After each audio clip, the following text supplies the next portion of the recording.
रहीम अस्सलाम वालेकुम। Saudi info YouTube channel में आपको खुशामदीद कहते हैं। इंटरनेशनल उम्रा के हवाले से नए SOPs जारी हुई हैं, नए कुछ हिदायत जारी की गई हैं। इंशाअल्लाह 1 नवंबर 2020 से इंटरनेशनल उम्रा स्टार्ट होने जा रहा है और उसकी बुकिंग भी जारी हो चुकी है। मकामी जितनी भी एजेंट्स हैं, उम्रा की जितनी भी कंपनियां डील करती हैं, उन्होंने अपनी बुकिंग स्टार्ट कर रखी है और 1 नवंबर 2020 से इंशाअल्लाह आमदोर जो रफ्त है वो जारी हो जाएगी इंटरनेशनल उम्रा ज़ायरीन की। उसके लिए कुछ SOPs जारी हुई हैं। सबसे पहले जो आम रूटीन में PCR करवाया जा रहा है, आम मुसाफरों के लिए भी PCR करवाना ज़रूरी होगा। किसी भी उम्रा ज़ायरीन के लिए सबसे पहले PCR ज़रूरी होगा। PCR करवाने के बाद सऊदी अरेबिया में आ सकेंगे। और सेकंड, जो आप सऊदी अरेबिया में पहुंचेंगे तो वहां पर आपको 3 रोज़ का जो आइसोलेशन है वो करना होगी। 3 रोज़ के लिए आपको क्वारंटाइन होना होगा। और क्वारंटाइन के दौरान जब आप उम्रा की बुकिंग कर रहे होते हैं, ये आपकी उम्रा की जो कंपनी है या एजेंट है, ये उसकी ज़िम्मेदारी है कि जब उम्रा की वो बुकिंग करेंगे तो उसमें आपके लिए 3 दिन का जो खाना है वो किसी होटल से ऑनलाइन वो बुक करवाएगा, जो कि आपके रूम तक आपको 3 दिन तक पहुंचाया जाएगा। ये बुकिंग इंतहाई ज़रूरी है।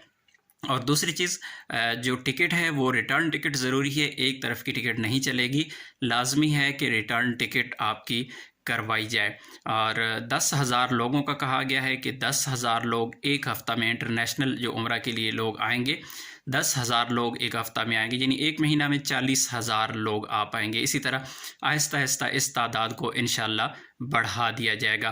50-50 लोगों का ग्रुप बनाया जाएगा। जो ऑलरेडी उम्रे पे गए हैं लास्ट ईयर या कोरोना से पहले, उन्हें भी आइडिया इस चीज़ का होगा कि ग्रुप बंदी की तो पहले भी कहा गया था, लेकिन अभी थोड़ा सी सख्ती मज़ीद कर दी गई है ग्रुप बंदी के लिए।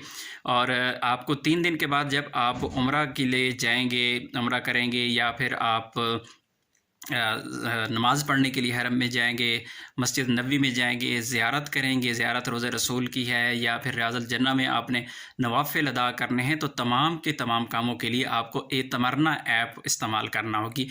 एतमरना एक मोबाइल एप्लीकेशन है, इसे आप गूगल प्ले स्टोर से डाउनलोड कर सकते हैं। उसमें रजिस्ट्रेशन करनी होगी और आपको हर नमाज के लिए या उम्रा के लिए जब भी आपको हरम में जाना होगा तो आपको पहले परमिशन लेना होगी। आपको अपना टाइम सेलेक्ट करना होगा किस टाइम में आप जा सकते हैं, उसके अलावा आप नहीं जा सकेंगे। और ये एक ऐसी एप्लीकेशन है जिसमें आपको परमिशन मिलती है और फिर आपको वॉच भी किया जाता है। ऐसे नहीं है कि आपको परमिशन मिली है सुबह 6 बजे से सुबह 10 बजे तक कि आप हरम में रह सकते हैं, उम्रा कर सकते हैं, या आपको ज़ोहर की नमाज के लिए परमिशन मिली है फिर आप वहीं पे हरम में रह गए, तो ऐसा नहीं होगा। जब आप किसी एजेंट के थ्रू या किसी उम्रा कंपनी के थ्रू जब जा रहे होंगे तो वो सारी की सारी चीज़ें आप लोगों को ये समझाएंगे भी सही। और जो ऑलरेडी सऊदी अरेबिया गए हुई हैं या जिनको इनके रूल्स का पता है वो तो जानते हैं, लेकिन जो पहली दफ़ा जा रहे हैं हो सकता है इन चीज़ों को इग्नोर करें, तो ऐसी गलती मत कीजिएगा। ये सऊदी अरेबिया का कानून है और ऐसी चीज़ों में चाहे आप उम्रा के लिए अच्छे काम के लिए गए हुए हैं, लेकिन कवानीन की पाबंदी भी बहुत ज़रूरी हुआ करती है। कवानीन की पाबंदी आप लोगों को करना ज़रूरी होगी। मैं दोबारा से दोहरा देता हूँ, टिकट रिटर्न लाजमी होगा, 3 दिन का आइसोलेशन होगा सऊदी अरेबिया पहुंचकर, 3 दिन के खाने की बुकिंग भी ज़रूरी होगी जो कि आपको अपने रूम में पहुंचाई जाएगी। और जब भी आपने कहीं भी जाना है, हरम में जाना है, आपने उम्रा करना है, नमाज़ पढ़नी है, तो उसके लिए आपको एतमरना एप्लीकेशन के ज़रिए आपको रजिस्ट्रेशन करवाना होगी और आपको पहले परमिशन लेना होगी। आपको परमिट जारी होगा तब ही आप हरम में जा पाएंगे। और 50-50 लोगों का ग्रुप होगा। एतमरना ऐप क्या है, एतमरना ऐप को डाउनलोड कैसे करते हैं, उस पर रजिस्ट्रेशन कैसे करते हैं, उस पूरी वीडियो उस पर ऑलरेडी मौजूद है। उस वीडियो का लिंक आपको डिस्क्रिप्शन में मिल जाएगा, वो वीडियो देख लीजिए, आपको मज़ीद उससे हेल्प मिल जाएगी। मिलते हैं एक और नई वीडियो के साथ, तब तक के लिए इजाज़त दीजिए। अल्लाह हाफिज़।